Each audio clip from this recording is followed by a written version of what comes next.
In today's video, we're going to be going over cue links, how to set it up, how to use it, and how you could apply it to your workflow. So there's three ways that you can access your cue links. You could just either go to menu and go to cue link edit, or you could hit menu and pad 2 for the shortcut, or actually, if you're just on a screen and you want to get to it really fast, you just hold down cue link and then you can just go to cue link edit from there and let go. There's 5 options that you get when you're using cue link edit mode, and that's screen, pad parameter, pad scene, program, and projects.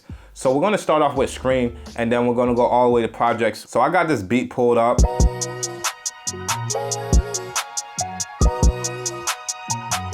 And let's say I wanna do some EQ on the drums, mess around with the frequencies of the highs and just use your scroll wheel. Now that's fine, but it could be kind of slow doing it this way rather than if you see that the box is highlighted, you can see that it says cue at the left-hand corner and that stands for the cue links. So anytime you hit the cue link, it goes to the different parameters. And these knobs just feel a bit better than using the scroll wheel and you can move faster just doing this. So let's just mess around with the highs.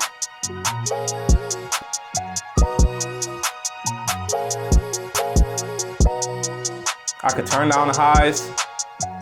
I could turn down the mids. I could just turn down everything really fast and then bring it back up really fast. This is actually good if you're a person that likes to mix while you're making a beat, and I definitely like to do that. And you could go to different plugins as well. It works on everything. So I could be in the compressor mode, and as you can see, we have the box again, and it has the 4 options. And we can just mess around with that. And then we click the cue link, it just shifts to the next parameter. And you can see this one only has 3, but it's never gonna have more than 4. And we can even go to our sample chop right here. What's great about using the cue links in this mode is because let's say you're scrolling through your sample with the big scroll wheel, you're making more drastic jumps, which is good. Not saying to stop using this. It's just that once you get to this part, let's say you want to get a little bit in, you can just zoom in and then just use your scroll wheel. Or what you can do is have your cue links on. If you look at the parameters, you might not be able to see it on the screen, but the first knob goes up by 1,000. The second knob goes up by 100. The third knob goes up by 10. And the fourth knob goes up by 1. So it goes from large increments to smaller increments. And this could be very useful if you're just trying to just zoom in really quick and get to where you want to. So I use that a lot as part of my workflow. It may get annoying when you keep seeing this screen pop up, especially if you have the sample laid out and you're trying to like see the rest of the sample. That could be annoying sometimes. So quick tip is to hold down cue links, and right here it says show cue link status when touch. Now if you don't like that, like me, sometimes I don't like that. Sometimes it's useful just so if you're a beginner and you want to know what you're messing around with, then you might want to keep it on. But once you get used to it, you could probably try to see how your workflow will be when it's turned off. And now I don't see it anymore. And this is very useful also when it comes to the grid mode, because I could be messing around with the playhead and let's say I had it on where this thing pops up. You can't even see the other grid. What you would have to do is just like zoom out, then zoom back in, and that could just get pretty annoying. So we could just keep that off and then we could just scroll with the playhead. And anytime you don't know what knobs is corresponding to what, just hold down the cue links. It will show you the options. Now we could mess around with pad parameters. With pad parameters, it's affecting all 16 pads in the same way. So this is actually good for leveling. And I like to do this a lot when I'm just trying to level out my drums. So let's just solo our drums. So you hear the kick and you hear the hi-hat. So if we look at the mixer, we can see that the kick is on the first pad and the snare is on the second and the hi-hat is on the third, and it's going to correspond the same. So I could turn down the hi-hats,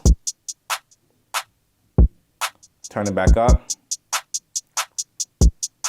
turn down the snare. So this is just a fast way to like level out your beats, and it don't only have to stay on levels. Let's say you want to affect all the 16 pads, but you want to affect the panning of it. You can just come down to parameters and go to pan. And then you get many different options. You could choose to operate the level on all 16 pads, or you could choose to operate the panning, the pad mute, the pad solo, the sends, and that's all when you're in the mixer. Now, if you're in the program, you can now do like tuning for all of them. Let's say I want the hi-hats to be more darker, so I can mess with the tuning. We could go all the way to the 14 pad, change the tuning of that.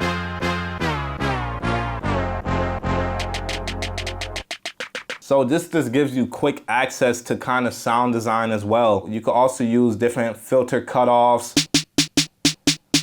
Now you can see that I'm using the Q links, but I don't hear no difference with the filter cutoff. Let's say we want a low pass filter. So all you have to do is actually just go to menu, pad 14, go to the envelope, click envelope again, and just turn on your filter. You can pick a low filter, band filter, high filter, whichever one. I can just put it on low too.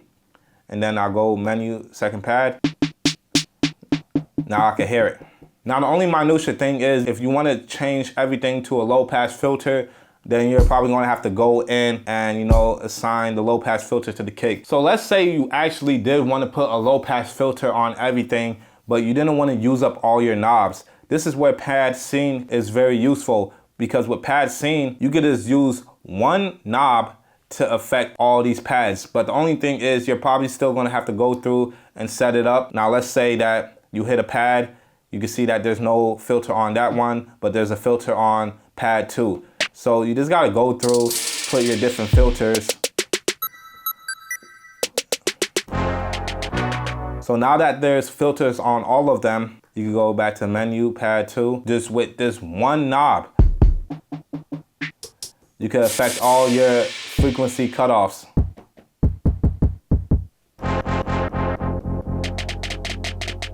This is for a lot of people that like to perform and they like to have different effects. You're probably going to be in pad scene a lot, because you could just assign all your pads to one kind of parameter. You can have resonance going on. You can just have all these different type of filters, and you can see there's a lot of them. And remember, if you don't hear any difference, just go to the menu, hit pad 14, and go to the LFO, turn it on to something. Go to modulation, turn it on. And then just also look at the other parameters that you have already on default. You can mess with the attack for each sound. I could turn up the decay to make it a shorter hi-hat.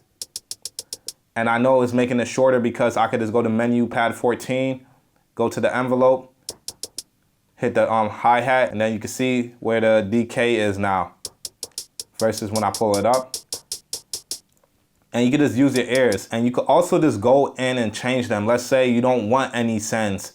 You could just reset it, reset it, reset it, and reset just turns it off. If you don't want it off, you could assign it to something. So another thing to point out, when you're in mixer, you can see that the parameters are showing just the basics, like the level, the pan mutes, and the pan and the solo. But if you want more effects, you go to the programs, and it gives you the tuning and all these different filter switches. And you can also just tap the top of the Q link and you can see that it switches through. Now when it comes to program is essentially self-explanatory. You're affecting the program with the Q links. When you're in the program mode, it's just affecting the program that you're on. So I'm on track 2, program 2. When we look at what it's doing, we can see that the mute is on the first knob, the solo is on the second knob, the panning is on the third, and the level of the whole program is on the fourth. And you could just also go through and change them. Let's say you don't really care about the sends on the second page of your Q links.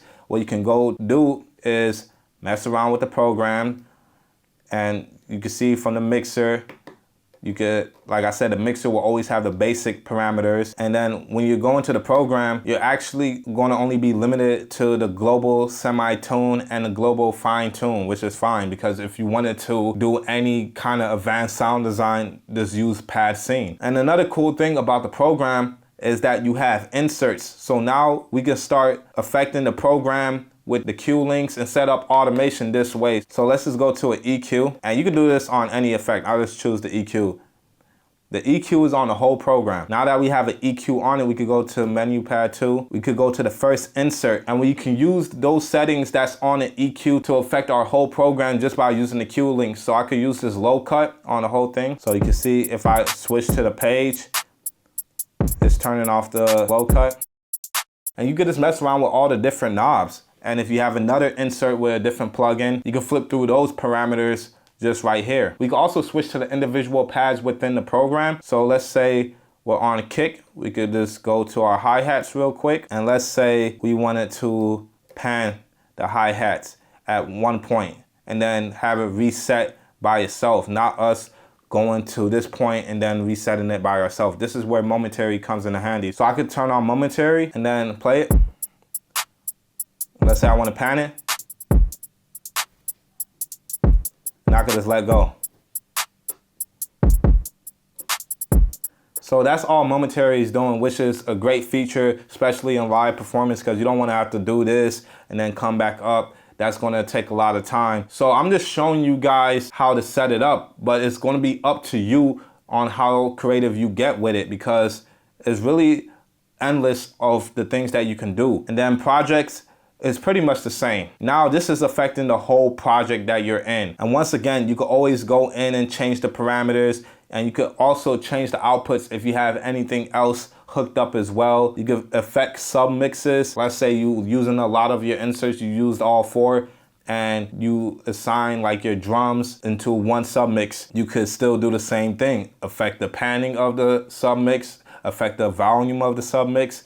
You could do that with the returns, and as you can see, the programs, and you can do that with the audio and the MIDI tracks as well. Now, one quick tip that you may not know about, it's the feature Learn. You can see up here is this box. It's not highlighted, so you might not even see that it was there. And you can also hold it down Q links and click Learn. Now you can see it. Click Learn. What that does is, since we're on page 4, so make sure you're on a page that you want to be on. Let's say I wanted to affect the volume of this program. First, I could just mess around with this parameter and then use my Q link. So it links it. So you could tap on any parameter first and then use the Q links. So just press start and it would turn off the Learn so you don't mess up anything else. So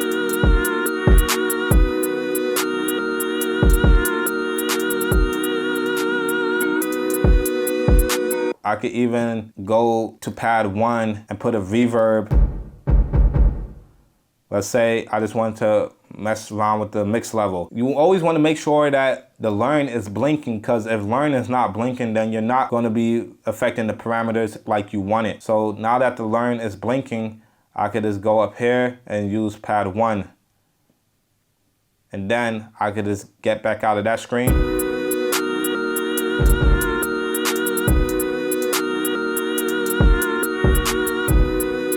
So this is a great way to just access things a lot faster and set up automation. Now, if you're not familiar on how to set up automation, especially when it comes to your xyfx, then I advise you to watch this next video. It's going to show you in depth how to use xyfx, but also it's going to show you how automation works on MPC Live 2. So thanks for watching, and share with your other producer friends if you like this. And just remember, just create.